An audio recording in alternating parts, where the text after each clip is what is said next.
Spy Talk, a podcast at the intersection of intelligence, foreign policy, national security, and military operations. Hi there, I'm Jeff Stein. And I'm Michael Isikoff. And this is Spy Talk. Well, another tumultuous week in the national security world. We got sort of like Keystone Cops going on in the Secretary of Defense's office. We got, it's like a big faculty fight, mass firings last week at the National Security Council.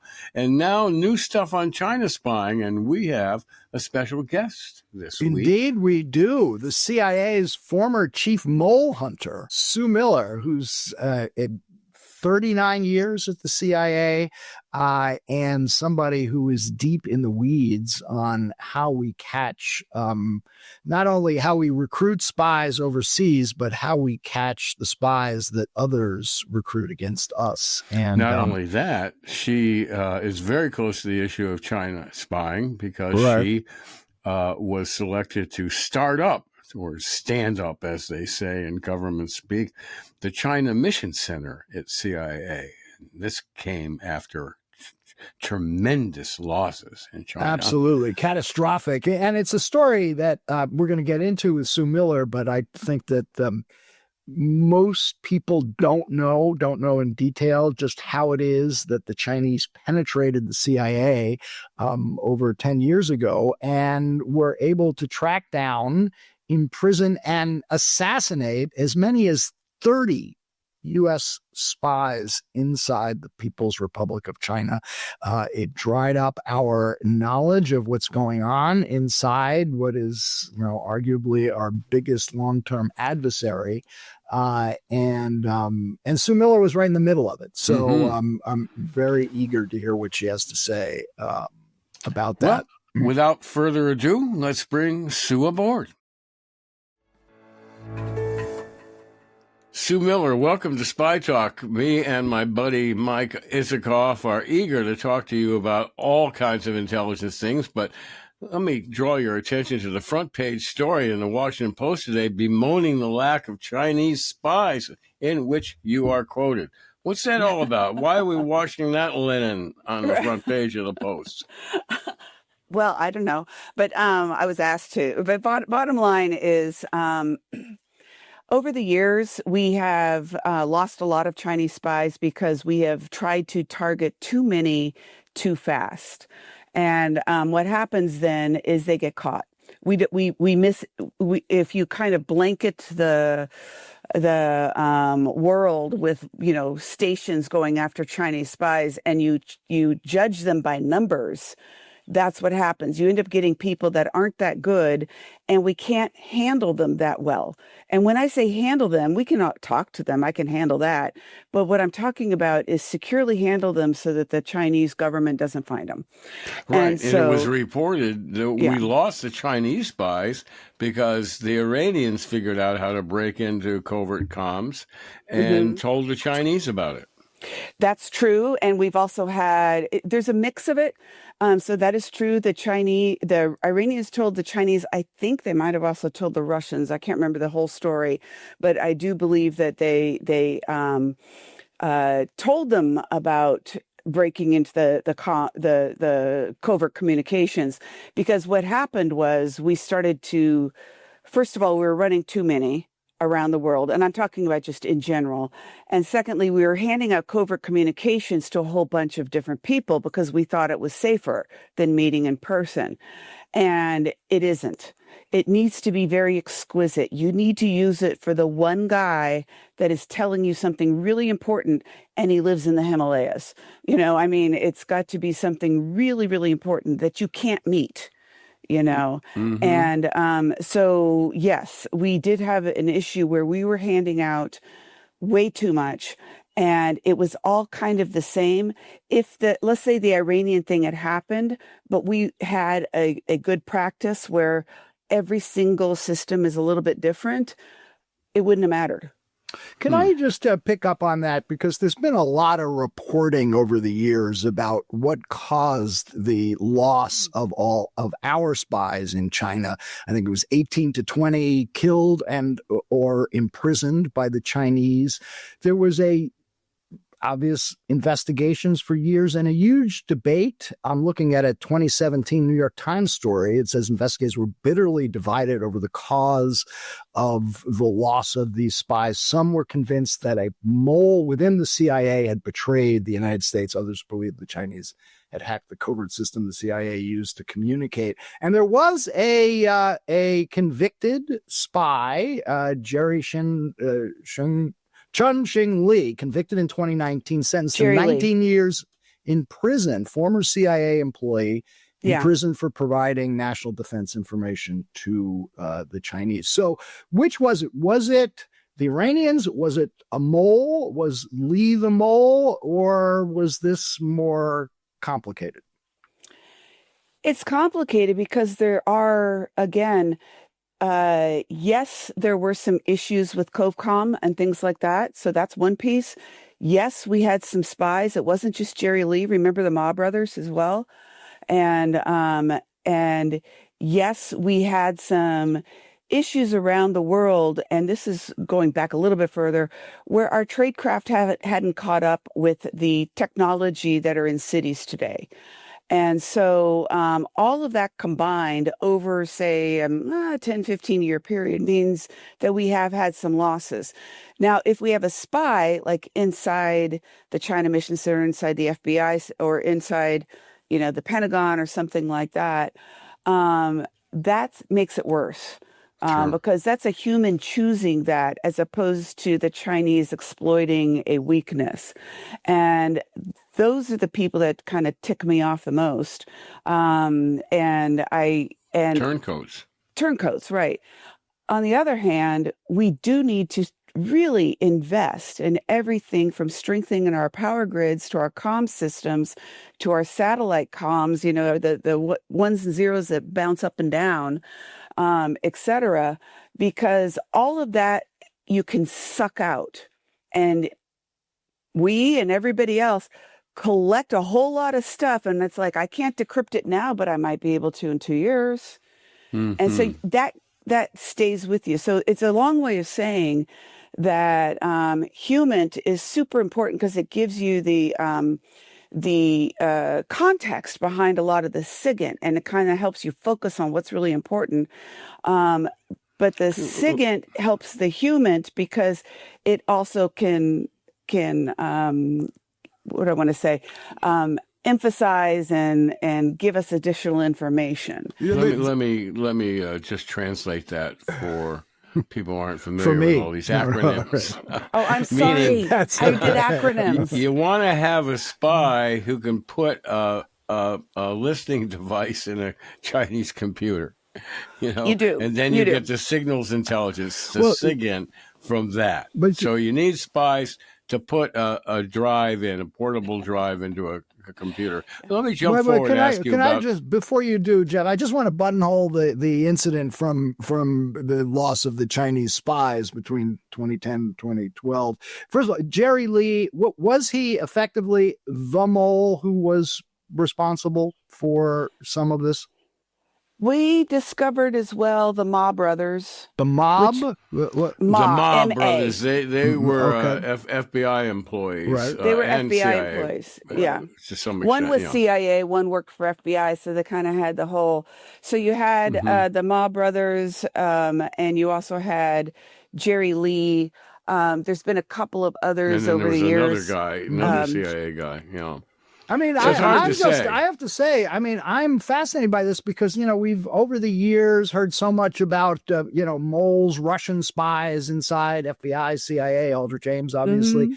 But the Chinese penetration of U.S. intelligence and law enforcement, if that's what it was, has not gotten nearly as much attention, I don't believe. I don't think it has either. I also think that, we discovered different people around the world and all of that. I think that we're doing a decent job at trying to keep certain people out. My biggest fear with regard to Chinese espionage in the U.S., we're still letting all these PRC citizen students come into the U.S., And in one hand, they get to see what a democracy looks like, which is, righteous work. But on the other hand, they are going and getting high-tech degrees in a Stanford and a Berkeley and a Harvard, et cetera, to use against us. Well, since time is precious, I have to jump and ask you, Susan, what about Trump? Trump is kicking them out. We have news on this very front that has just broken this morning. Trump administration will aggressively revoke Chinese student visas in major escalation with Beijing.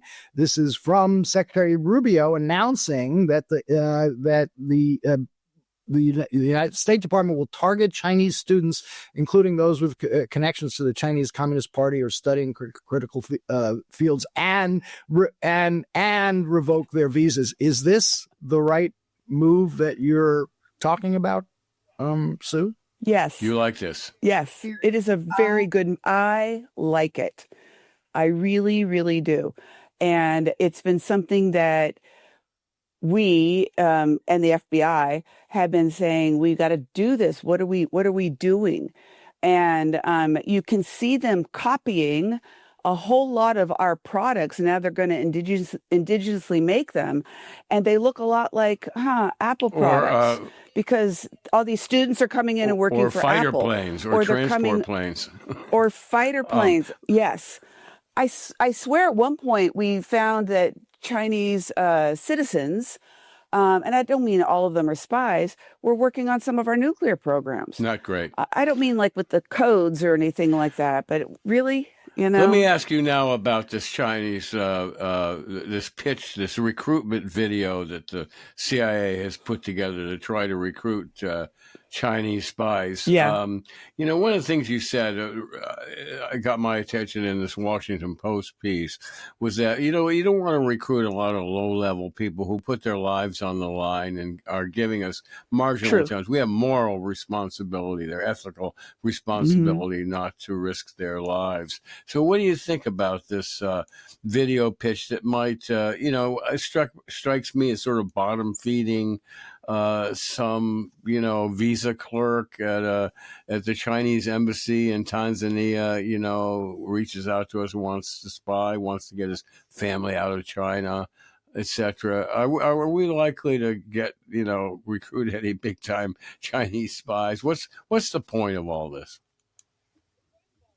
The point of all of this is to give people a way to contact us if they want to.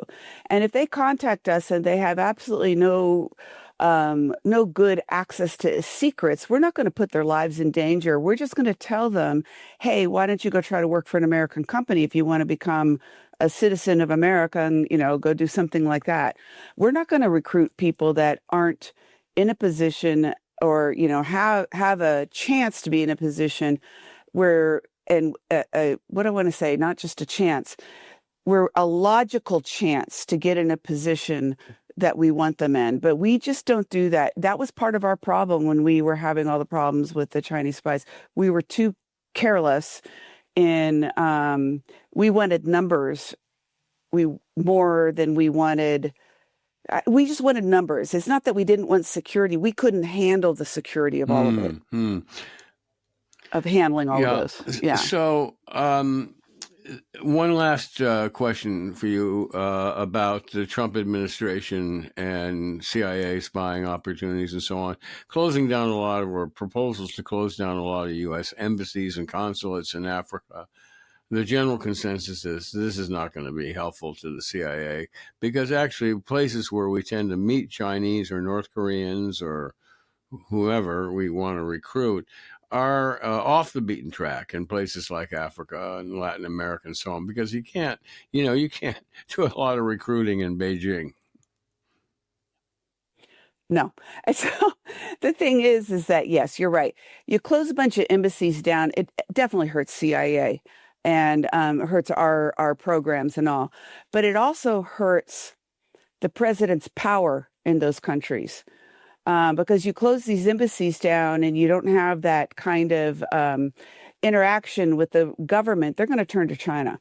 They're going to turn to anybody who will talk to them or help them pay for a new road group. This is why while AID is not my thing, I disagreed with the closing down of AID because while they are absolutely not allowed to do anything for CIA or anything, but they do something for the president. That's how he gets access to different leaders in various countries via his ambassador, and then maybe even him in a visit. And that's where you get the rare earth metals that you want and make sure you're first on the list and not Russia or somebody else. So that's just my preaching for a minute. You know, and one thing that really struck me in that Washington Post story is the problem in recruiting and having humans these days, especially in a country like China, is the mass surveillance and facial recognition. I mean, I was struck something like there are over 1 million CCTV cameras in Beijing alone. You know, they talk about how CIA officers now have to navigate an electronic gauntlet of surveillance and monitoring devices. You put that together with facial recognition technology. I mean, this has got to be make the life of people like yourself inside the CIA very difficult. It's a lot harder, and it isn't just in China, it's all over the world. I mean, I'm sure there's some countries that don't have it yet, but all of Europe has it. Controls. All of biometrics, certainly Russia has it, and Ukraine has it, and you know, parts of the various like Kazakhstan and all have that kind of thing. And so we just, without going into any details, we train to that. And honestly, their spies train to that too. The thing to do is you want to recruit some border control people. That's not such a bad thing. In your LinkedIn and your lengthy 39-year career at the CIA, you were in multiple places around the globe, but you were also, if I read correctly, in counterintelligence. Yes. You were the mole hunter. I was. Inside the CIA. Yeah. From what period of time? How many moles did you catch? 1 million. Wow. And they're all furry. No, I'm just kidding. No, so the bottom line is, yes, I was the deputy chief of the counterintelligence mission center, and then I was the chief. And this was between 2016 and 2020. So did you, the Chinese moles we talked about, were they yours? Did you catch them? Yeah, they were. And we had a couple of Russians as well that were caught. Like we got Hansen. Oh, that's a story in and of itself. Oh my gosh. Well, Hansen would have been years earlier, no? I mean. No, Hansen, no. 2001. He was 2001, yeah. Oh, okay. Yeah. Yeah, and that was a hilarious story. Do you want me to tell it or no? Go for it. So here's the deal. We had some information that, you know, there was another spy. And we looked at it at CIA and counterintelligence, and we're like, it has to be an FBI guy given the information he's given up. It can't be CIA. FBI came to us and said, this one guy, I'm not going to go into his name or anything, but came to us and said, there's no way an FBI agent would ever spy for anybody. It has to be CIA. And you'll remember, you can look it up. They were focusing on a guy named Brian Kelly. I wrote extensively about that back in the day. Yeah. Yes. And so they were focused on Brian Kelly. And we kept telling him, it is not Brian. And Brian was like a righteous guy, no drinking problems, didn't beat his wife. Everybody loved him. You know, the spies that come out of the agency are 9 times out of 10 when they're caught, they're like, you know, you're like, because they're such putzes that you kind of like, I could see them doing it, right? And Brian Kelly was not one of them. So what happened was, and it was actually something I was personally involved in overseas, is that we were able to get some additional information, and brought it over to the FBI and said, "Now, do you know who it is?" And FBI goes, "Shit, I know this guy. It's Hansen. It's this guy Hansen." And he was so mad about it. And it was a lesson learned. And the guy I'm talking about, actually, we had a great relationship. But the culture of the FBI at the time, it wasn't just his, was an FBI agent would never spy. And now they know it does. Yeah, and they do. And anybody can. There's been others since Hansen. Yes, there the have Ma been since brothers, then. as you said earlier. Finally, I got Yeah. to ask you. So, John Ratcliffe is the current CIA director appointed by President Mhm. Trump, who's kind of notorious as an errand boy for Trump, a political errand boy when he was director of national intelligence. Um, do you fear the politicization of intelligence priorities, lessening, say, of attention on Russia? And so on. What's your take? Are you worried? My take is that Radcliffe doesn't have like the worst reputation. I mean, he doesn't. I mean, a lot of people. Comparatively. No, exactly. But the thing is It's a very low bar we have yeah, in this the administration. president himself tells people what to do. And if he tells Ratcliffe, which I'm sure he has, based on what I've been reading and seeing and, talking about, that I want to de-emphasize Russia, he's going to have to do it. There's going to be a lot of people inside CIA who are going to be, why? We're currently in a war with them, basically. NATO is theoretically still supporting them, supporting the Ukraine and things like that. We still need to have that kind of espionage. But he suspended, according to news reports, he suspended cyber collection or penetration on the Russians early in the administration for a Yes, while. which is disturbing.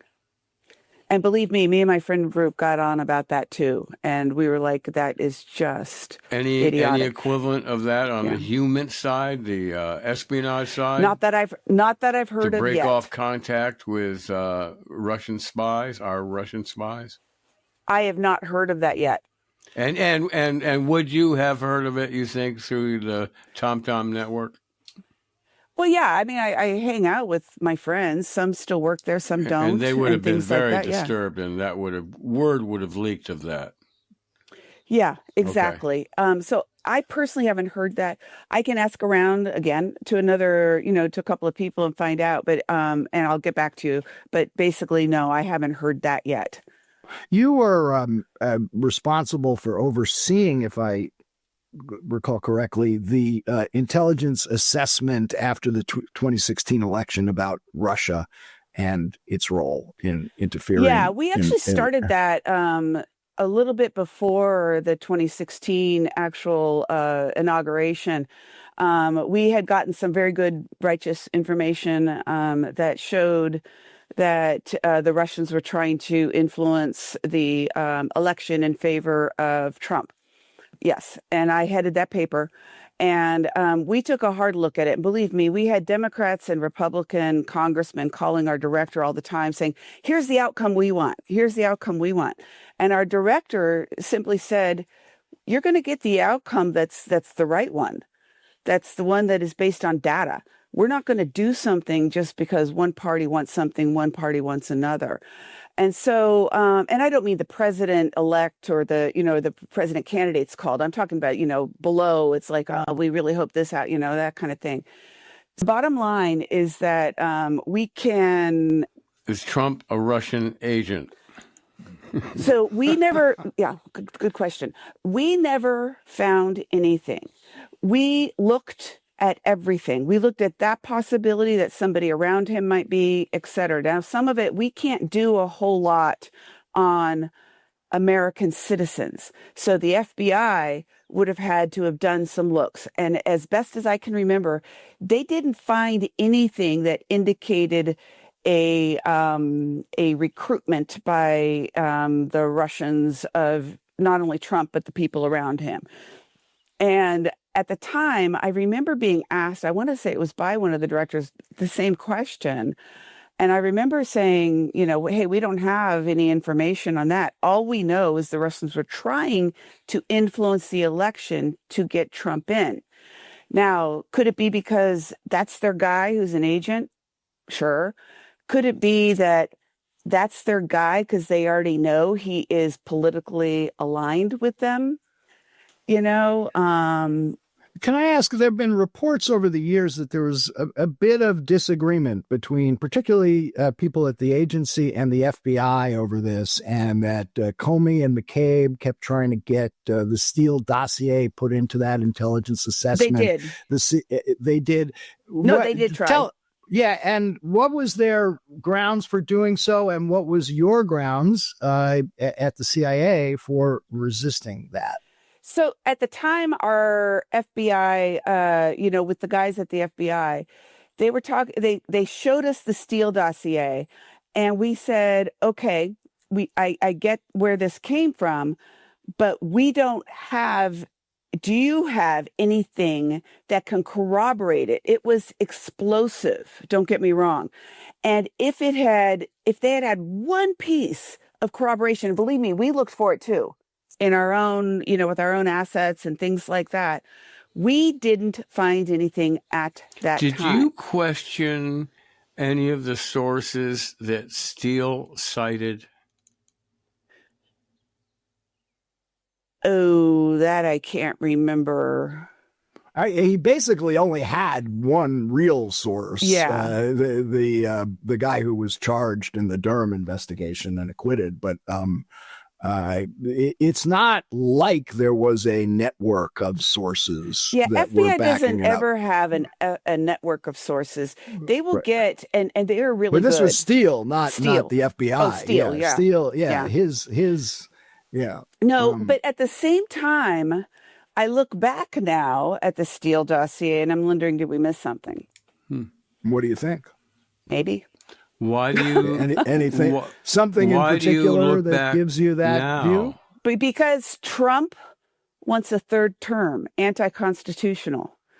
Trump originally wanted to take away any kind of help for the Ukraines, which favors also Putin.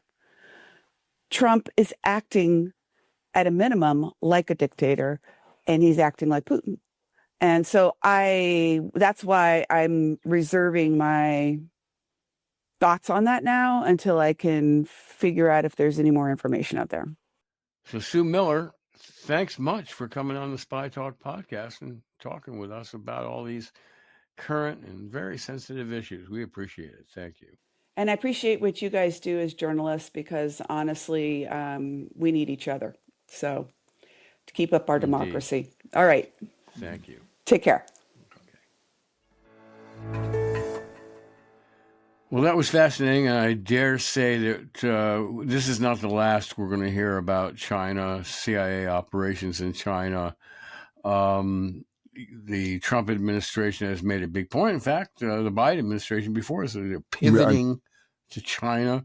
We're not sure exactly what that means. We're talking about Russian aircraft carriers out there or special forces troops training. Yeah, we're pivoting to China while we're still bogged down in Russia, Ukraine. No progress on ending the war. Trump said he was going to end in 24 hours. And now he says he's running out of patience, with Putin, whatever that means. Well, we'll find out pretty soon. But, what this could end up being, because you have Republican senators led by Lindsey Graham, who are demanding, okay, the gig is up, Putin. We're going to impose very harsh sanctions on you. And we'll see the extent to which Trump goes along with that. But that could lead to, a relationship that Trump was trying to restore getting further deteriorated. And not to mention, the continuing horrible conflict in Gaza. So, and if you look at the headlines today, they're all about Trump being pushed around by Putin, and that raises a kind of a potential danger for me. I mean, I do hope, I'm a hawk on Russia, and I do hope new sanctions are applied. We also see Germany has made a decision to supply long-range missiles, or to help Ukraine build long-range missiles to strike deeper into Russia. But I'm afraid that with Trump's famous ego, that he'll lash out in a more dangerous way with Russia. Right. It's the herky-jerky nature of diplomacy and in international relations under this administration that may be its really, enduring feature. this. But anyway, all that is a great topic for another episode. Anyway, we'll be back with more. We'll be back with more. Hang around Stay with tuned. us. Hang around with us for next week's Spy Talk podcast. And in the meantime, don't hesitate to visit our Spy Talk news site at spytalk.co over at Substack, where we offer intense analyses on current events in the national security sphere by myself and Mike Isikoff and our other great contributing writers. Until then, see you around. I'm Jeff Stein. I'm Michael Isikoff. So long. For more original reporting and insights like this, subscribe to spytalk.co on Substack and follow us on Twitter at @talk_spy. If you enjoyed our podcast, subscribe and leave a review on Apple Podcasts, Spotify, or wherever you get your podcasts.